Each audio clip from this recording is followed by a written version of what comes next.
Nisambulavanaka. Welcome to Pasifika Wire. We're proud to provide a platform to connect our Pasifika voices, to share, celebrate, and explore the issues that can impact Pasifika communities in Aotearoa, the Pacific region, and around the world. On today's first PW podcast, we are joined by newly elected Labour MP for Mana, Barbara Rachael Fati Palepa Edmonds. Barbara comes to Parliament with a wealth of experience in the legal sector as a specialist tax lawyer and community advocate. Of Samoan descent, Barbara hails from the villages of her father in Faleula, Faleatiu, and her mother, Fastouta, Safotu, and Asau. Barbara talks about her new life in politics. Congratulations, Barbara. Malo lava. Can you tell us, how do you feel? Talofa lava, malo before. Thank you so much for the privilege of being your first interviewee. It feels a real honour, if I'm absolutely frank. We've had first to go through a campaign that stopped and started because of COVID, and that's what you have to do. And then to restart a campaign, have an extended campaign by an additional 4 weeks, and then to actually get to the election line, win the election, and then win it by the amount that we did, and then to be here now in Parliament for just over a month. It's been a massive journey, a massive, I would say, 6 months, but also one that's, it's a real privilege to get here, to have a seat in the House, and I just feel extremely privileged and grateful for the support that we've been given throughout the campaign, but also for the Labour Party ourselves. Just a strong mandate. We're humbled by it, but it also means that we're going to be held accountable and that we've got a lot of work to do, and we need to deliver for our communities and our families. For you, Barbara, what led to you moving into politics? I came late to politics, if I'm really honest again. Earlier this year, I had already secured a role in a kind of large accounting firm because I've worked in the last 4.5 years in the Beehive first of all, as a private secretary under 2 national ministers. So a private secretary is a departmental person, so they're politically neutral, and we're put into their offices to help advise them on policy. So I was a tax policy advisor. And then the last 3 years I've worked under the Labour government. I became a ministerial advisor, so took on a political role for the Labour Party. I wasn't intending to do this. In January, when I was on holidays, I was already planning about, by this time next year I'll be in a new job, just finding my feet in a professional firm. And then when Chris Farfoy decided to step down in February, I had a lot of phone calls and a lot of messages from people in the community and the wider Labour Party encouraging me to put my hand up. But and I was very much no. I've got 8 children, so it's a very big responsibility, and you make your family very vulnerable to that public life. When you're a mother of 8, that means you expose your family to that life. And then what had happened was I spoke to my mentor, who's been a friend for a very long time and a very wise man. He said to me, well, what are you going to do? What's the other option? I said, I'll go work for this firm. He goes, nah, that's boring. He goes, it's a privilege to be asked, and you may not never ever get this opportunity again. So he moved me from, I would say, a 0 right through to about a 70% to 90% yes. And then for me, I needed to be 110%. I knew exactly how this place works behind the closed doors, behind Parliament TV, how it operates. I know it's tough, really tough. So I knew I had to be 110%. And then what happened was I went to, I was on the board of a local school, and we had lost one of our board chairs about a couple of years ago. And then went to a board meeting on the Thursday, saw one of our board members who was a male, and he's one of the few males around the table. There was only two of them. And, us ladies were giving him a bit of stick, saying, oh, how does it feel to be a minority? And then and that was the Thursday, and then on the Saturday he passed away. So 1 week later I'm at his tangi, and I'm reflecting on his life, and I'm reflecting on our board chair life, who had died a couple of years earlier. And, these men had been fighting for change, for opportunities for kids in Porirua, for decades. And it just dawned on me then, it was just like, life's too short.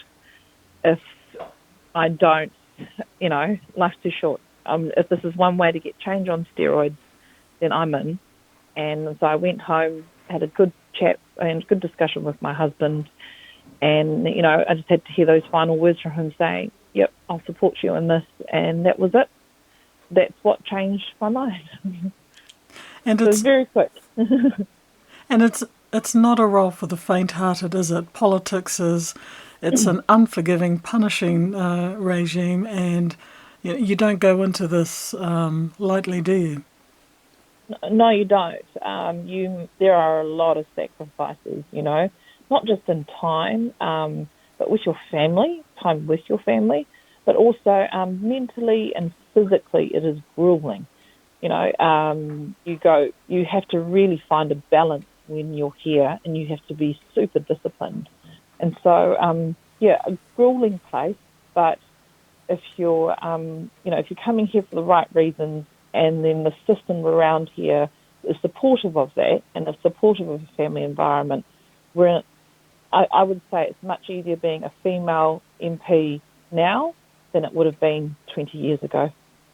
You spoke about Pasifika, Māori and migrant representation. Of course, it's wonderful to see the diversity and being around that decision-making table. So how significant is that for Pasifika communities, being there on the ground? Just how significant is that?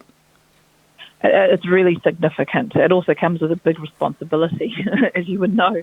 So I've come from a tax policy background where I was the first Pacific tax policy analyst in IRD. So there's plenty of Pacific people that work in IRD, but not actually in the policy unit. Right. They're in the core centres and the service delivery areas. Excuse me. So I know how much, if you're at the table where you are part of that decision-making process, that advice that gets to decision makers, you can really influence it at that level. I reflect back on my career around one time around working for families. One of the senior policy advisors, or the principal advisor that was working on this piece for working for families, I made a comment around why I got this particular working for families tax credit. And then, he asked me, why did you get that? And I said, because I was studying and I wasn't applicable for paid parental leave. So our family had to depend on that. And I said, I said to him, just off the cuff, I said, every week, every child we get, it adds $50 onto our budget per week. That's how much our family budgets for it. And he took that away and he was like thinking about it. And then the next day I said to him, I went home, spoke to my husband, he goes, no, that was 4 years ago. Now it's $80. So I went back to that principal advisor and I said to him, actually, for inflation, cost of living has gone up to 80. How that impacted that principal advisor, just that one conversation, he then, as part of a report to the then government, he recommended an increase in that particular family tax credit to increase it for consumer price index and inflation. Because I was there, I could have that conversation with him, and he could put it into policy, into advice that became policy. And that's what happened. And so those are it's a more of a simplistic description of what can happen, but those sort of conversations happen all the time here. Because, a minister might ask, how does this work, in your community? How does this work in Porirua? How does this work for Samoans or Pacific or Tongans? And you can give that reflection, but you can't if you're not there.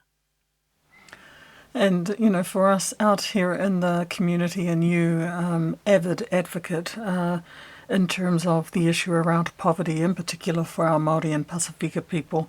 What do we need to do as a collective to tackle poverty? There's no overnight solution, is there?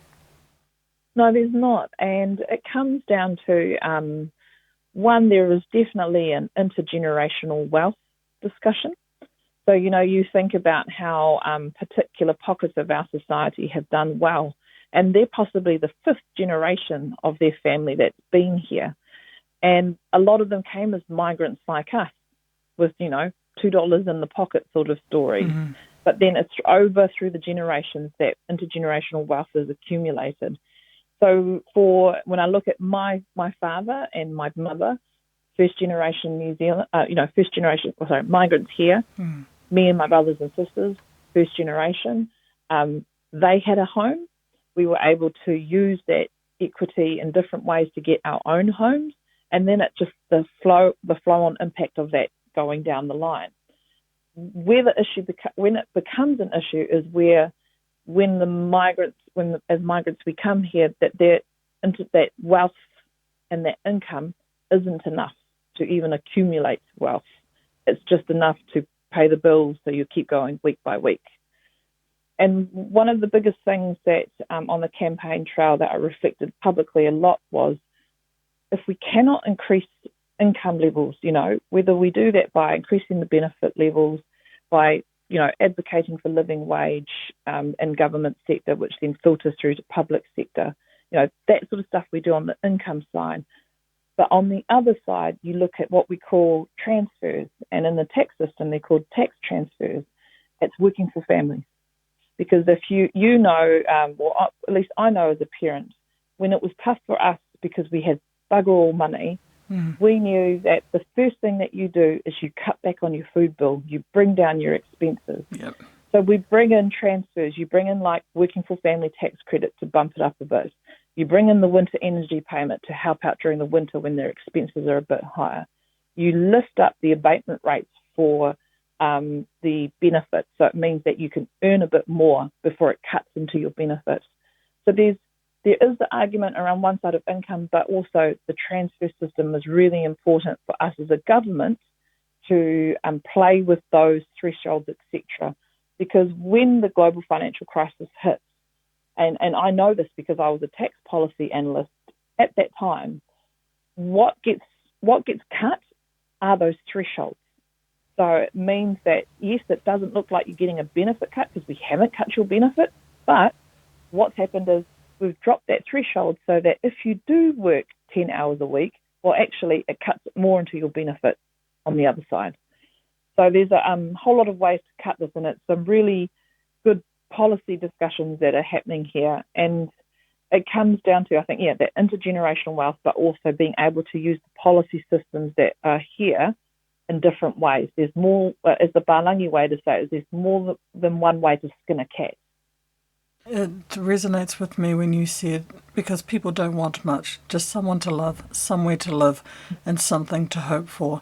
Reflections from 2020 moving into 2021, Barbara, what would you say to our Pasifika communities and indeed Aotearoa? Is that we've heard you. We have heard you saying to us that we want you in government, we want you by yourselves, now make a difference. I think that's a message that's been heard loud and clear here. And we're here to do, there's so much work to do. We don't resolve from that, but we're wanting to do the work, and that's really important. So hold us to account. We will find out in 3 years' time whether we've succeeded or not. And that was Barbara Edmonds, the newly elected Labour MP for Mana. You can find the full version as a podcast on Spotify. Thanks for joining us. Visit our website at www.pasifikawire.com and check out our social media links at the top of the page. Whawhitai, ma ia manawia.